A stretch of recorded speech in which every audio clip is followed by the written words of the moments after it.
know what happened there. All right.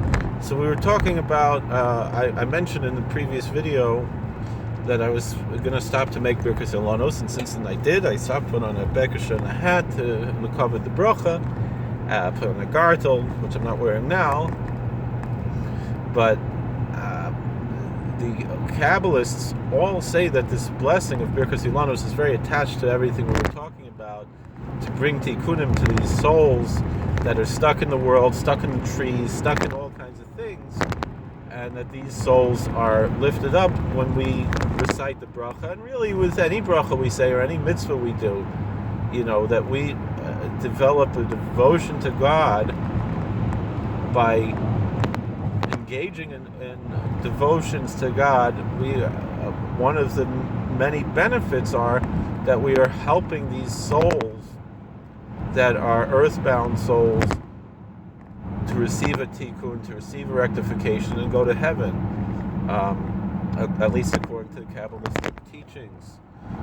So it's very interesting that these should be associated one with another. And actually, although the bracha itself is very short, but the Sephardic Kabbalists added all kinds of prayers to say before and after this, and it includes also the prayer throughout the month of Nisan for the elevation of souls, Lila Neshamas, of these types of souls that got stuck. And it describes actually in this prayer that many Sephardic Jews say throughout the month of Nisan,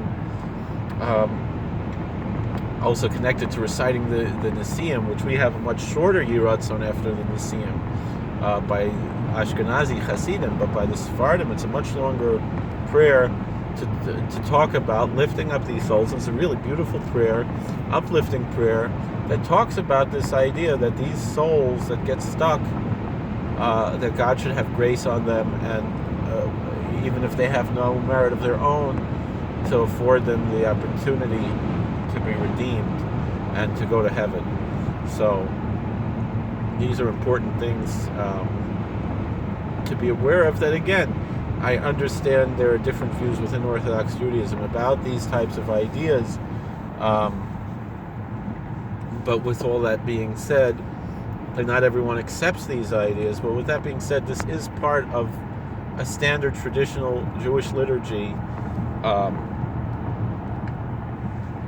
and I find it quite beautiful and inspirational, and I think a lot of other people might as well if they knew about it, and a lot of people do know about it. And so too, I said the prayers from the Ben Ish Chai and the little Shem Yichud from the Ben Ish Chai, and then after that, the prayer for the Neshamas, and it describes really in depth all of these types of things that we were discussing before about different types of souls.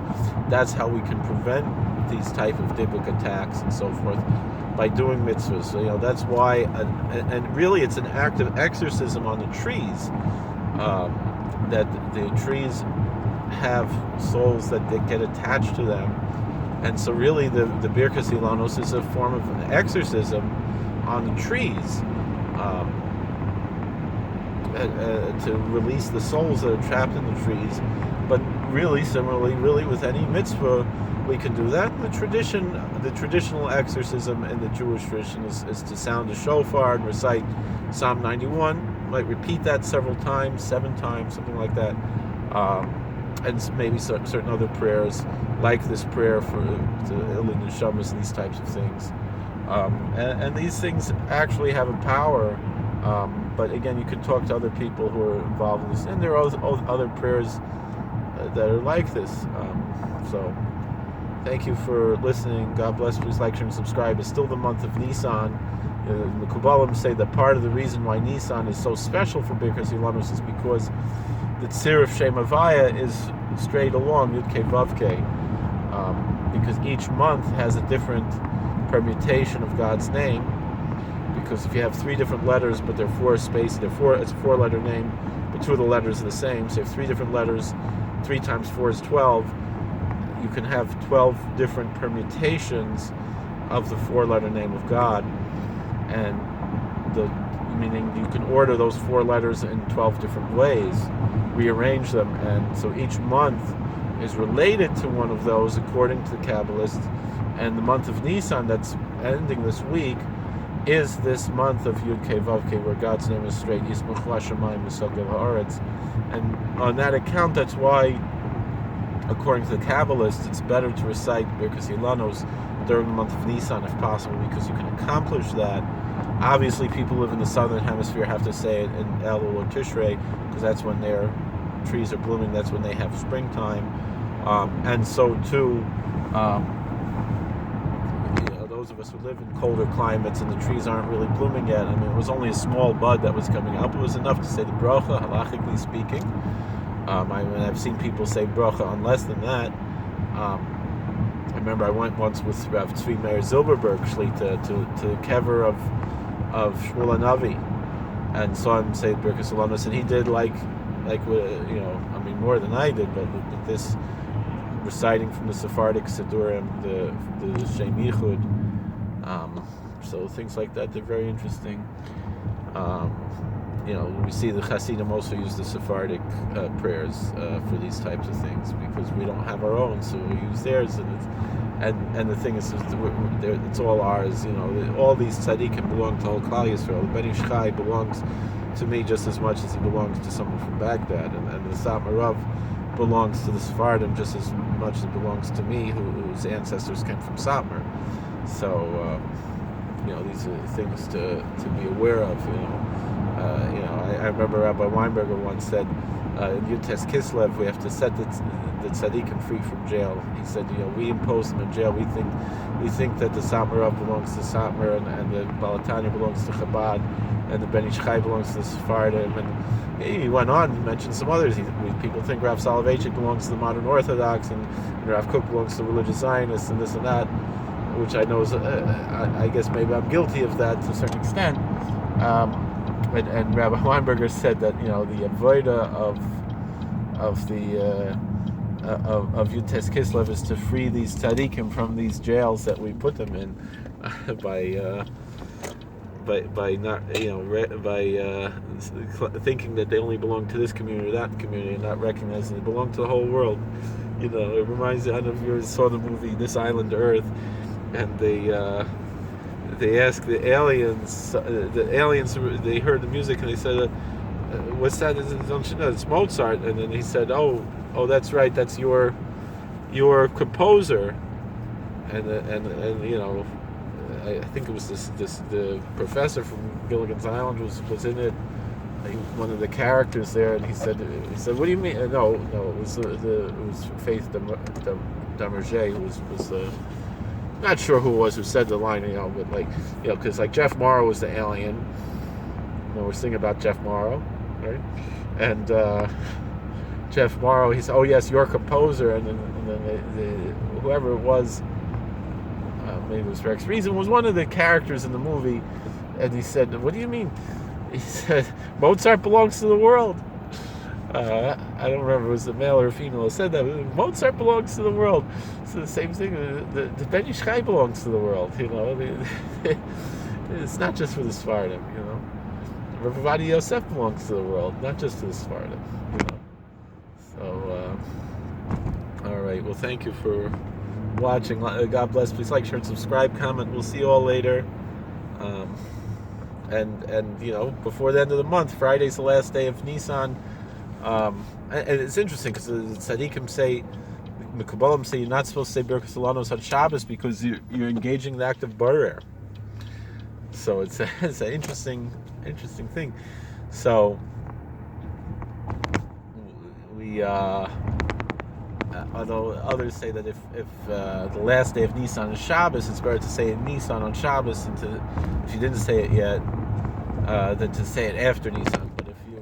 But a lot of people are mistaken. They think that if you missed Chodesh Nisan, you can't say it anymore. That's a Kabbalistic idea, but the plain, simple halacha is just whenever you see the tree. Some say if you saw the tree during Nisan and you didn't say the bracha, you can't say it in ER. Some say like that. But if you never saw a tree blooming, especially if you live somewhere further north, the trees aren't blooming yet, you say it.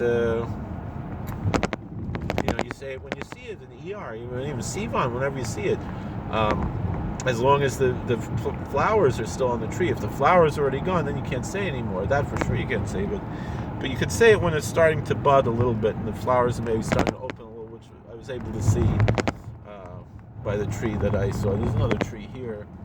I want to see if there's one in front of my house too, but there's also an Indian to go a little bit, to go chutz la'ir. This one looks like it's really blooming. So this one would be good to say it on. Maybe the one by my house, but for my wife and kids would just say by the house. But there is an Indian, al pi Kabbalah, whatever it is, to say the bracha on a tree that's outside of your town, that you have to travel a little bit. So that's why, and it shouldn't be in the city. But again, if you don't have a choice, you don't have a choice. You have trees in the city, you say it on those trees. You don't. And also an idea maybe to travel a different city. Whatever works for you. You gotta do what you gotta do. But I remember going to Birkas HaIlanos by many different Erlich Yidin, Mekubalim, Tzadikim, and it's a special thing if you can do. When we're not doing social distancing next year, to go with a Rebbe, a Tzaddik, to go with them and say it, B'Roivam Hadras Melech. But right now we're not in the B'Roivam Hadras Melech stage. We're in the Mi'adam Hadras Melech stage. We're all together, B'Roivam, without being together. So that's why I'm sharing this with you now. It's something that maybe is personal, private, is making Birkas HaIlanos. Not really has to be, but it's something I did by myself. But I'm sharing it with you all because there's something positive there to share. So, I'll be honest, because I was a little faryoked and it was the side of the road, and I was maybe not supposed to pull over there and things like that. I didn't maybe say with the best kavana, but Baruch Shalom should accept it. Ki'ilo, I said with kavana, and I said Shem Yichud to ask for that, and the B'Shefes will help, and the Tak, all the neshamas should get whatever tikkunim they need, and we don't have to worry about the dibukim and things like that, and the neshamas tertolius and things like that. All right, well, thank you, and all those neshamas should get the tikkunim they need. So thank you for watching. God bless. Please like, share, and subscribe, comment, and Taka, we should see the total tikkun when everything gets everything that it needs, of the Haramis Karen, Torah of Yisrael, and the Skals Kvod Shemayim, B'mei Remain, Amen.